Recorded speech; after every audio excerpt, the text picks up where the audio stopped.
Something that's going to be really important before we do any sort of combined inequalities, and probably before we do any kind of work on inequalities in general, is this idea of multiplying or dividing both sides by a minus. So sometimes you're asked a question like negative x is equal to, say, 4. Now, we know that we're always looking for a single positive x. Again, you're always going to get sick of me saying that. So how do you get rid of that negative on the left-hand side, or how do you turn the x into a positive? Well, really, we know that there's actually a minus 1 in front of there. And anytime there's a number in front of the x, we just divide by that number. But of course, that's a negative 1, so we're going to divide both sides by minus 1. And up until now, geez, that was grand. You got minus 4. That was it. Grand and handy, no problems. Now, though, what we're going to have to learn about is when we deal with inequalities. So, for some reason, I'm going to show you what we do first, and then I'm going to show you why. If we're given the same question, except this time I told you that minus x is less than or equal to 4. If we follow the same procedure and we just divide both sides by minus 1, what we actually have to do, this will become a positive, that's no problem. This will become negative 4. The really important part deals with this stuff in the middle. What are we going to do with that inequality? What you have to do with the inequality every single time you divide or multiply both sides by a minus is change the sign. Flip the sign. You'll hear me say that in class later. Flip the sign. Now, we need to talk about why we do that. That's what you have to do anytime you multiply or divide each side by a minus 1. Why do we do that?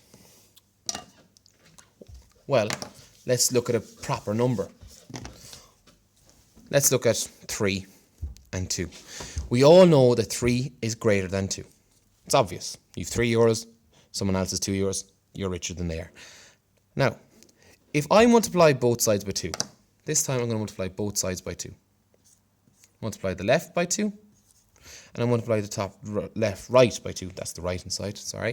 2 3s are 6, 2 2s are 4. That's true, isn't it? 6 is always greater than 4. Now, if I go back again and I do something different this time.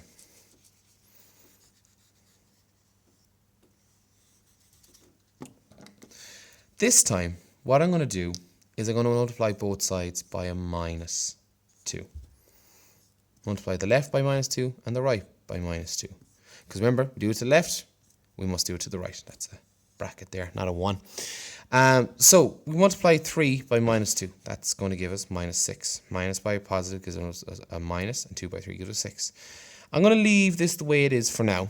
And then I'm going to say 2 by 2 is 4. But of course, that's a negative. Now, is minus 6 greater than minus 4? Well, if I throw it down a number line, I'm going to call this 0 here. That's 2, minus 4. I'm just jumping lines here because squeeze it in. Minus 6.